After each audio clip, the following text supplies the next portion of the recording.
terms of content and in terms of technology. And so when we talk about Bible Museum, a lot of people will think that it has to do with Bibles, with dust and all that. No. You've got to see it. If you've ever been to the Museum of the Bible, it is mind-blowing. You go and you see thousands of people just going to see what is in there. You need to see it before you can explain it.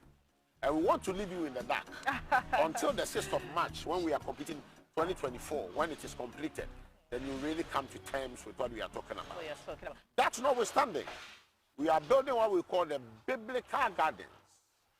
Biblical gardens, where you've heard of the sycamore tree. Yes. You've never seen it. You've heard of the olive tree. You've never seen it. And a lot of things in the Bible.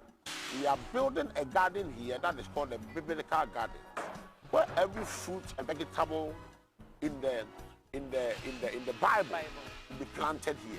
And we are also going to build. We are in contact with the Jewish embassy. We are breaking a part of the Wailing Wall in Israel, and we are incorporating it into ours.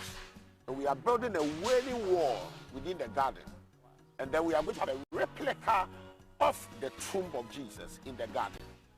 And so, putting all these three things together, there is nowhere in the world that any country or any individual has been able to bring together this combo.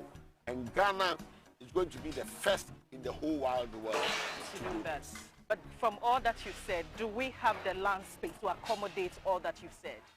We have more than 15 acres. The Biblical Museum in Washington is sitting on less than half an acre.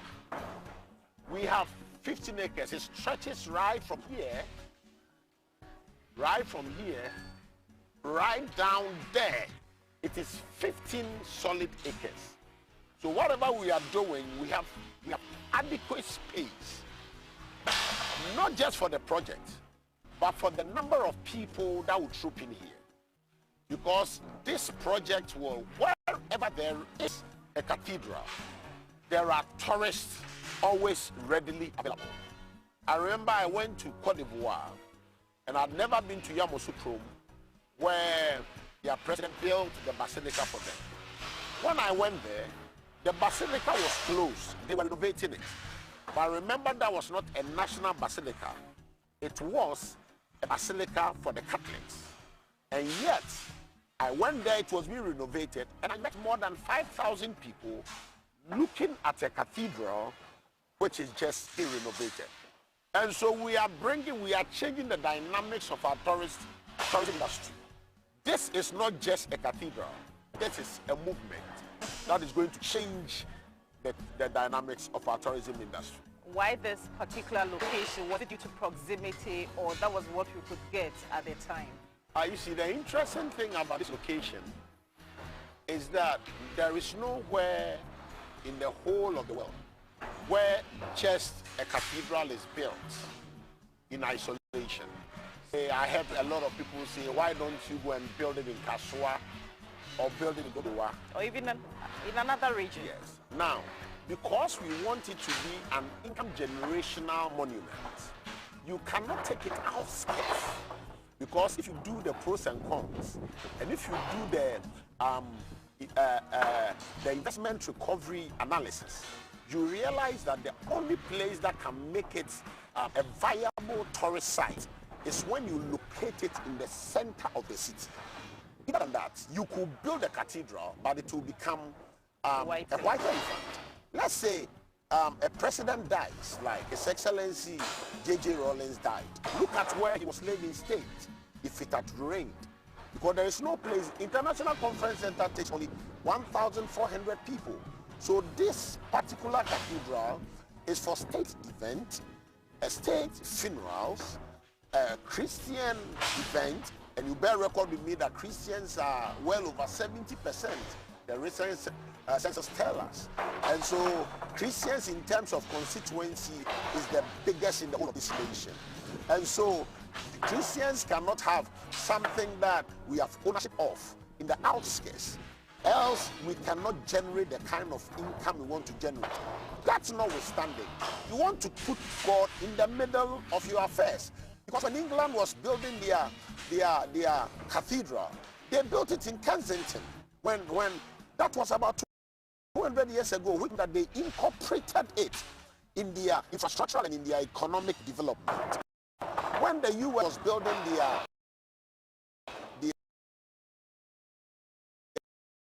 cathedrals, to build it there, which of course makes it so attractive. Not sure that in Paris, when they were building it, they didn't build it in outskirts of Paris, built it in the middle of the town. And that is why Notre Dame alone, 1.3 million people visit 0.3 million. And that is why when it got bent, within a matter of a month, they were able to raise 1.3 billion to rebuild it. Yeah, I think if you are promoting tourism and also income generating, we have the Cape Coast Castle, but still people travel to that part of the country to go and visit that tourist attraction. So if we can send it to other parts of the country, I'm sure looking at the economic benefits and the tourism aspect of it, people will still travel to those places and then patronize it. Thank you very much, Gifty. But I told you that the tourism is just the side attraction. But you can imagine, if a president dies, and you have to put him in a haze or in a helicopter to go and bury him in Cape Coast. It's not practical. You want to put it where, not just for the death of government, for the swearing in of president, for Christian gatherings, for national events. Let's say the nation is having an event. You can't travel all the way to Cape Coast. And secondly, if you take it to Cape Coast, and let's say GBC want to do something to do with Christianity, a big event, and nobody will travel to Cape Coast to patronize it. But obviously here there's a lot of traffic. Oh, we incorporated it in. It's quite unfair because there's a lot of traffic. And in Kaokudi, all of us know that our brothers, the Muslims, also built where there was traffic, but there was no problem with it. And so we are also building here. I don't think traffic should tell us that it is not right to build it here. There is always a way around it, and we consider traffic aspect of it. Benefits or the advantages we stand to generate from this national monument? A lot. As you can see, I think we have about 500 people working now. In the next 4 weeks, we are going to be having about 1,500 people working here in the next 4 weeks, just after the holidays. And 95 to 97% of all the workers here are going to be Ghanaians. So number one, number two, it adds up to the value of the nation. Like I said, the cathedral standing in itself is a tourist attraction site in itself. And so adding the three types of models that we're talking about, the museum and the gardens, not just the gardens. The Bible.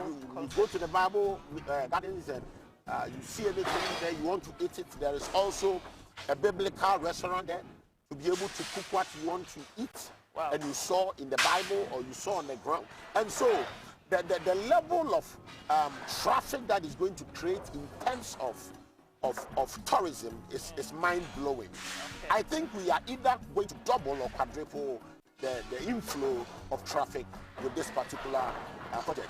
Let's not forget, Morocco had nothing. Morocco started when the whole nation came together and said, let us build a mosque that will signify the presence of God. And for that mosque alone, the economy of Morocco is shaking. Became better. So who are the contractors on site? I know the architectural work was done by David Adjaye. We are promoting what we call the local content, but that is not to say we are going to compromise on the quality. And so there is a company called Rebadi that did the Abu Dhabi Grand Mosque. When we went through due processes, a lot of people bid it, but they have a CV with Babisoti and Desimoni. So they did a JV with both. All of us know the Simone and Babisoti, but they are doing that with Bani.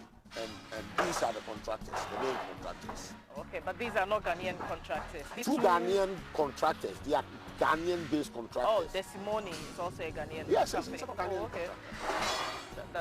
That's fine. So how long is this project going to take for us to see all that you are describing? I wish you could go to that side to see, so I could answer to this question.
Reverend Kusi Boateng, at what stage of the project are we now? I know behind us is the foundation. Yes, Gifty. This is the foundation. And if this is the foundation, they are not done. Okay. You realize that we've agreed for the workers to go and rest because they've been working so hard. Sure. And we have timelines, so you'd want them to relax a bit so they're able to deliver. We've considered all that. Both the architects, who are consultants now, and the contractors, and all the other subcontractors have come together. We've drawn a timeline. And if this is the foundation, this should tell you that we are not joking. Okay. We are building something that shall be monumental. And as the president himself has said, it's not just going to be monumental, it's going to be iconic. Wow. And so we are determined to finish this work by the 6th of March 2024, which will mark the 7th year. And because this is a Christian venture, as for Christians, we know what the number 7 stands for. What does it stand for? It stands for perfection. Okay. And so we started, the project was started on the 6th of March 2017. Okay. And 2024 will be the 7th year.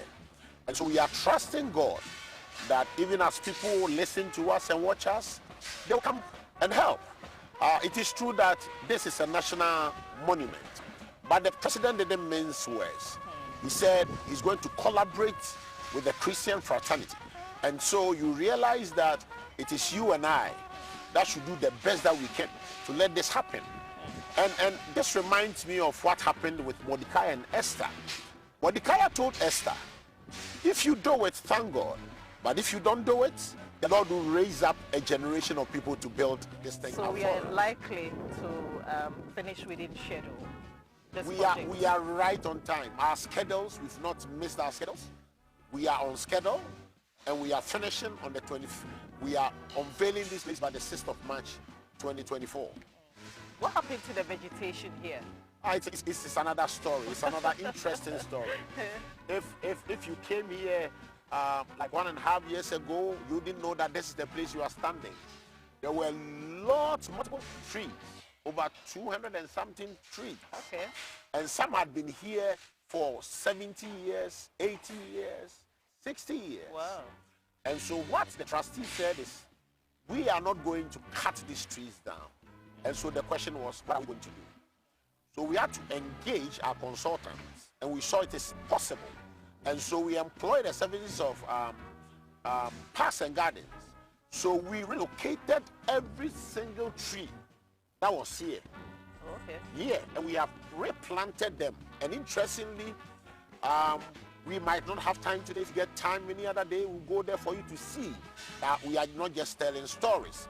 So all the trees here have been replanted. So when we are done with the building, and then we are doing the landscaping, the trees that are needed would then be replanted here. And then anyone that wants to have a tree that has been there for 90 years, if it doesn't fit here and we don't need it again, you could go then, possibly, we'll sell it to you to make more money for the cathedral. But how possible would that be? Imagine a tree like that standing there, you uproot it, and then some months, years later, you replant it. It's possible. They do it abroad. Oh, with technology? Yes, and it's the same technology we used here. We didn't miss a single tree. Yes, obviously, you might have one or two dying, but we've been able to preserve more than 95% of all the trees that we replanted. And so that proves that we are capable. We are always thinking that it can only be done outside there. We want to prove to the world that Ghana can be the first country to have an iconic cathedral, to have the biggest Bible museum in terms of space, in terms of content, in terms of technology. A lot of people don't know. Maybe Gilty, I don't know if you even know. And there's a difference between the white man, who was a businessman, who came to colonize us, and the white man who came to give us the gospel, who helped us build St. Louis, St. Monica's. What's the difference? The difference is the white man being a businessman who came to colonize us. But there was another Christian body. They were wise too. But they said, no, these people don't have to be enslaved. They have to be empowered. So every single good secondary school you know in Ghana here was built by the church. That's good. So this project that we are talking about will be worth $100 billion. That's a lot of money. How much have we generated? It's more than 100 million. Ah, okay. Yeah, the finance minister on the floor of parliament, was it 3 years ago? Never said 100 million. He said it will be worth more than 100 million. Oh, okay. And he was just talking about the cathedral. We had not as yet brought in the addition, the biblical, the museum, the biblical gardens. We hadn't built the idea of doing it, using it as a religious tourism. It is religious tourism that has made Saudi Arabia. It's religious, besides their oil. If you talk about the Hajj, the kind of money they get. If you talk about Dubai, it is tourism. Dubai now, tourism contributes more than 90% of their GDP. If you talk to, if you go to Morocco, tourism, and it was because of a mosque that Morocco built. So you can never underestimate the effects of religious tourism. Considering that Africa has the largest Christian population. Africa has over 650 million Christians. Let's forget about the Africans in the diaspora and even the white people that won't come here. If this is even just for the consumption of the local African market, you are talking about 650 million Africans who are Christians. But we are extending our borders. We are extending our borders to Europe. We are extending our borders to the US. Asia. We are expanding our borders to Asia, expanding our borders to England. And so you can imagine the effect of this particular monument on our GDP. So now how much exactly are we going to spend on this project? With all that is involved, the technology, the buildings, the Bible museum, and the biblical gardens and all that, is going to cost us around $350 million. Wow. But the government only gave us this land and gave us a seed money of just of the cathedral, which was about $25 million. Yeah. But we are doing the best that we can. We are going to churches. We have models that we have we have planned. And one of the greatest models is for, if you're a Ghanaian watching me, it's time for Christians to also have ownership.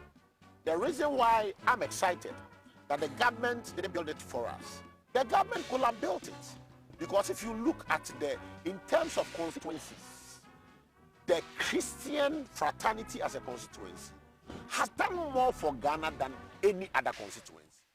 So in the event that the government was even building it for us, I don't think this was any big deal.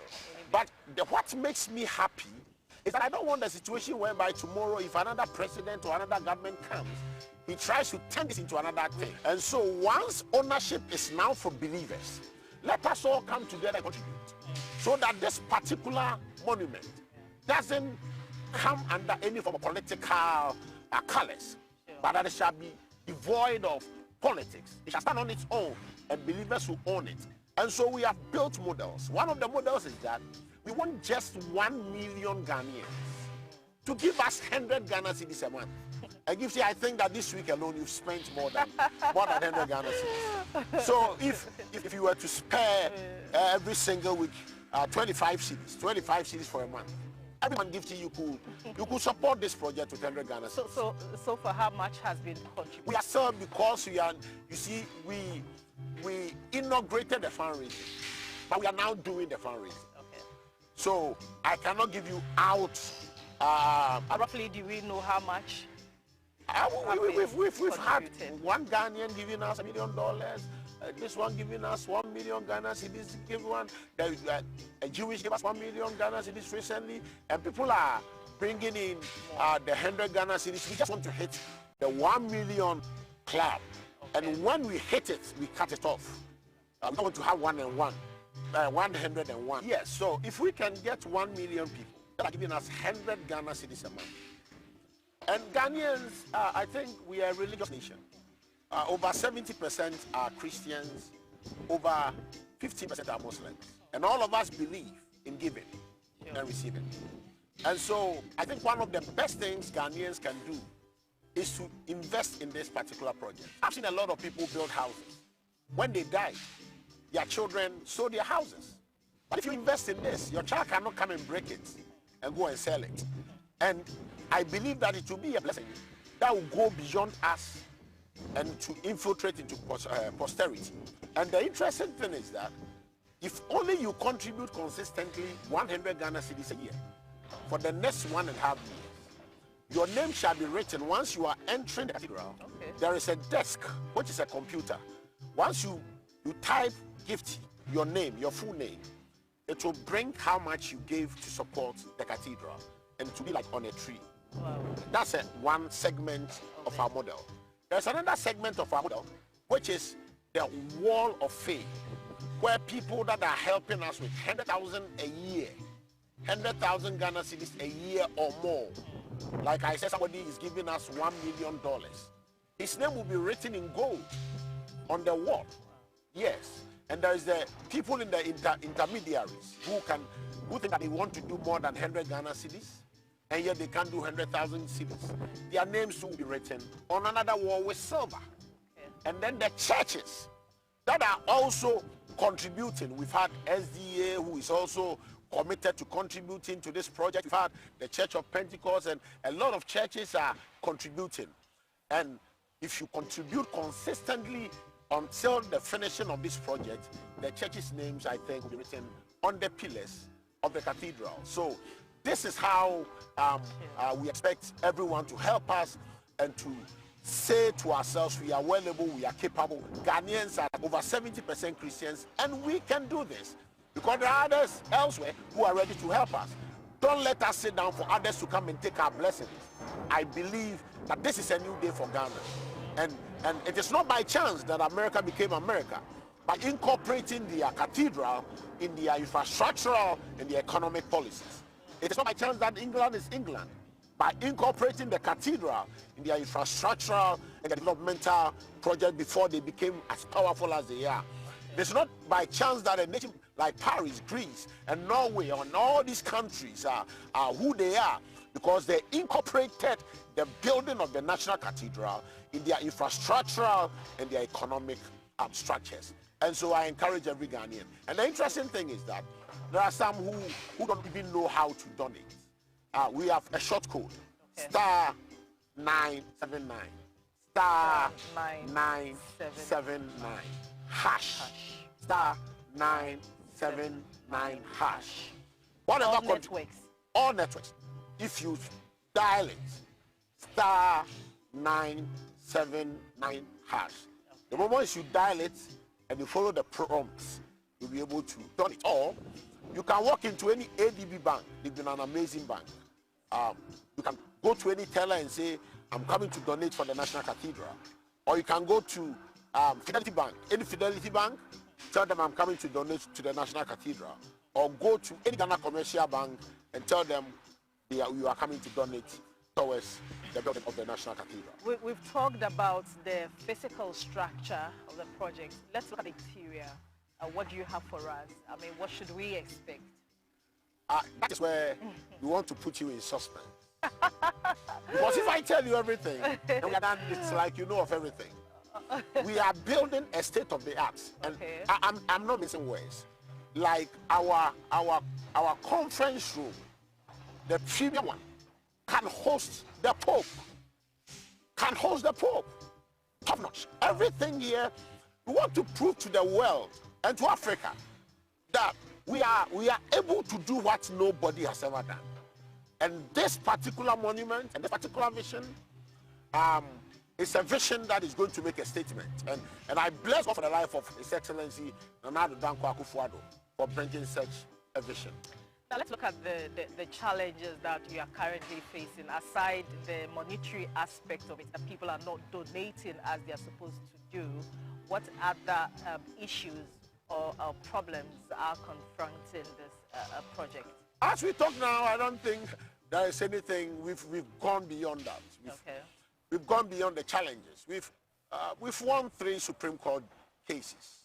We won it all because it's a project worth investing in. And so the only challenge that we have is for gifts, for you to contribute every month. 100 Ghana cedis or more. And with all the cameramen, if you could do more than 100 Ghana cedis, I believe the Lord will bless you and you'll be proud of yourself in the next 2.5 years. Okay. So do we have a maintenance plan attached to the project? If you look at where we are coming from and how I spoke to you about the people on the trusteeship, they are men with, their minds are like machineries. And their credibility and our credibility are on the line. And so we are trying to do everything to set an example that Ghana can do and do it well. We've started working on even the security system, the maintenance system, every single thing is being drawn with respect to the models. And so this is not going to be another museum elsewhere that has been relegated, which is like a white elephant.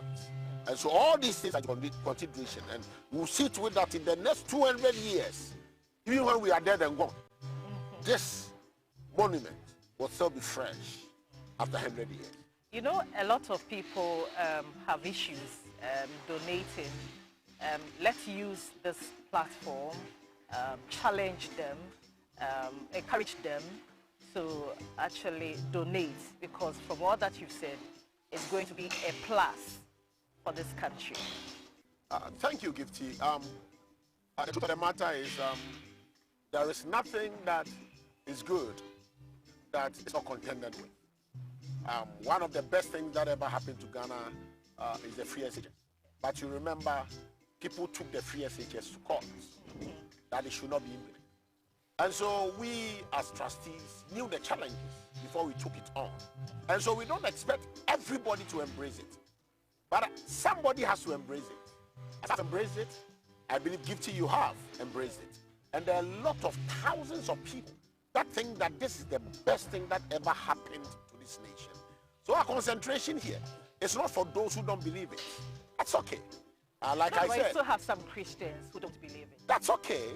That's okay. No, Don't you still forget. need all those people on board. We need them. Every penny counts. Every single penny counts. But we won't sit down until everybody agrees.